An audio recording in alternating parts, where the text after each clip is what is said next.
코로나 이후로 많은 회사들이 재택근무라는 어떤 시스템들을 도입하고 그것들을 지금까지 잘 유지하는 회사들도 있고요.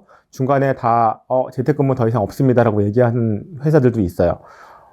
물론 아직은 코로나가 종식된 건 아니잖아요. 물론 저희 주변에 남아있기 때문에. 그럼에도 불구하고 어떤 회사는 이제 방향들을 조금 바꿔서 예전에 일주일 내내 재택을 하던 걸 일주일에 한두 번만 재택을 하겠습니다. 이런 식으로 다양한 재택근무에 대한 방향과 방법들을 바꾸고 있는 것 같아요. 근데 이 재택근무 상황에서 임직원들이 재택을 느끼는 것들, 그리고 재택의 효율성과 어떤 사람들은 재택을 좋아하고 어떤 사람들은 재택을 싫어할 수도 있고 어떤 사람들은 재택이 정말 효용 가치가 있는 사람이 있을 반면 재택은 효용 가치가 없을 수 있다라고 이야기하시는 분들 상당히 많지 않을까라는 생각이 듭니다. 그럼 도대체 재택근무란 어떤 걸까? 그리고 재택근무는 어떤 사람에게 유리하고 어떤 사람에겐 불리할까? 이런 것들을 한번 얘기해 보면 좋지 않을까라는 생각이 들어요. 물론 사람의 성향, 어떤 환경, 다양한 요인에 따라서 재택근무가 좋을 수도 아니 좋지 않을 수도 있고요.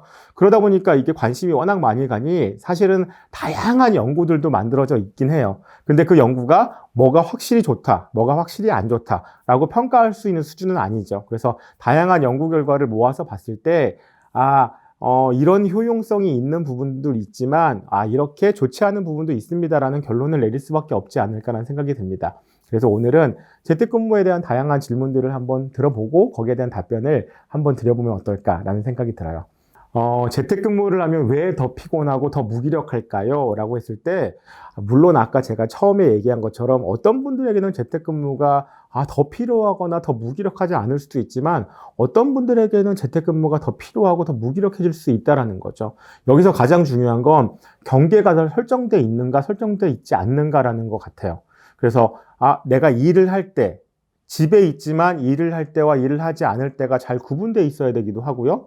그 다음에 일을 할 땐 일에만 집중하고 일을 하지 않을 때는 좀 쉬거나 이래야 되는데 이게 잘 경계가 설정되어 있지 않으면 불편하고 늘 일하는 것처럼 에너지가 쓰여지지 않을까? 그래서 이런 분들에게는 조금 더 많이 에너지가 쓰이고 그리고 더 힘들고 어려운 과정들이 연속되지 않을까라는 생각을 한번 해볼 수 있지 않을까요? 집중력이 떨어지는 거에 대해서 어떻게 했으면 좋을까요? 제 생각에는 일단은 집중력이 떨어진다면 집중할 수 있는 시간들을 정확하게 만들어져 있어야 되지 않을까? 예를 들어서 저희 학교 다닐 때 50분 공부하고 10분 쉬고 점심시간 두고 또 50분, 10분 이런 식으로 하고 중간에 잠깐 30분 쉬는 시간 이런 시간을 두는 것처럼 내가 근무를 하다가 집에서 하면 더 신경이 쓰이고 더 효용성을 내기 위해서 더 집중하다 보면 집중력이 흐트러질 가능성이 더 많을 수 있는 거죠. 그래서 정확하게 시간을 좀 구분하는 것들, 그래서 그 일에 집중할 때와 쉴 때 이런 것들을 잘 내가 만들어야 집중할 수 있는 에너지가 남아있고 집중할 수 있는 에너지를 쓸 수 있는 거죠. 더불어서 장소가 같은 개념들도 있을 것 같아요. 더 집중할 수 있는 어떤 공간들을 만드는 것, 그래서 뭔가 분리될 수 있는 것, 이런 것들을 만들면 훨씬 더 집중할 수 있죠. 그래서 눈앞에 자꾸 방해되는 요인들, 이런 것들은 집안에서 또 근무할 때, 재택근무 상황에서 근무할 때는 자꾸 무언가 따르게 저희가 머리를 분산시킬 수 있는 것들은 최대한 눈에서 두지 않는 것들이 중요하지 않을까라는 생각을 해보게 됩니다. 재택근무를 하면서 외로움을 느끼시는 분들도 계시고요. 느끼지 않는 분들도 계시죠. 근데 이거는 꼭 짚고 넘어가고 싶어요.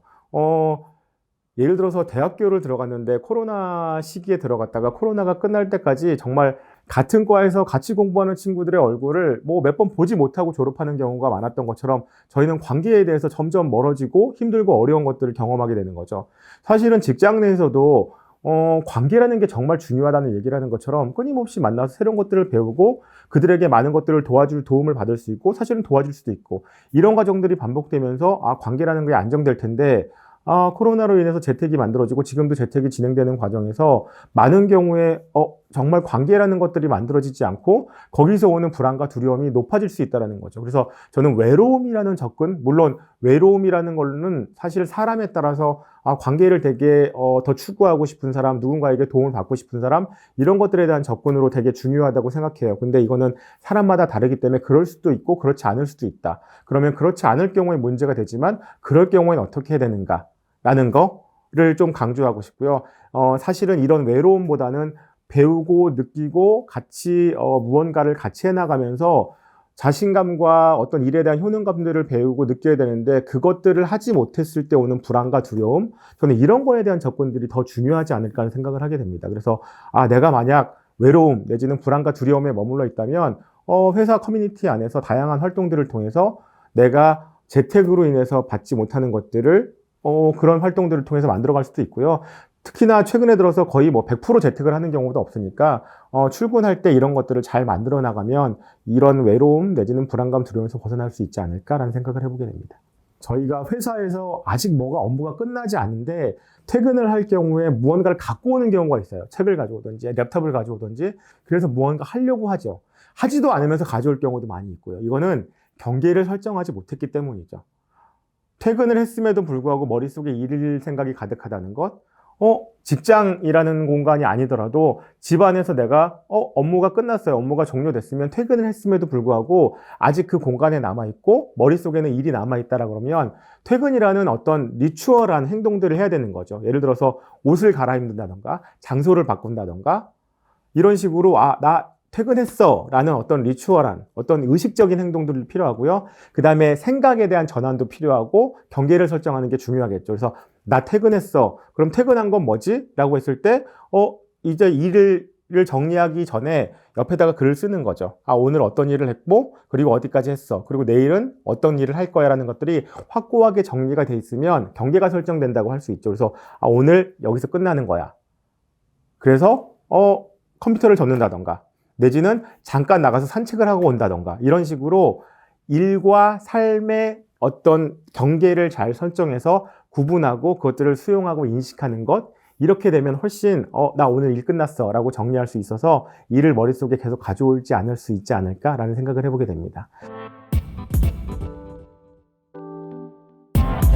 그래서 재택이라는 게 긍정적이다, 부정적이다라는 평가보다는 재택을 하기 때문에 생기는 다양한 이슈들이 많을 수 있을 텐데 그 이슈들을 어떻게 우리가 해결하고 그것들을 통해서 안정된 재택 근무 환경을 만들 것인가 라는 게 필요할 것 같아요. 물론 회사에서 다양한 가이드를 만들고 있긴 하지만 그 가이드가 내 건 아니니까 그럼 나에게 맞는 재택은 무엇이고 재택을 위해서 내가 어떤 것들을 잘 규정을 설정하고 경계를 설정하고 일과 삶을 분리시키는 것들을 균형을 만들 것인가 이런 고민들을 잘 해 나가셔야 재택근무 환경이 나한테 큰 도움이 되고 회사의 어떤 효용감에도 더 많은 도움이 되지 않을까라는 생각을 해보게 됩니다.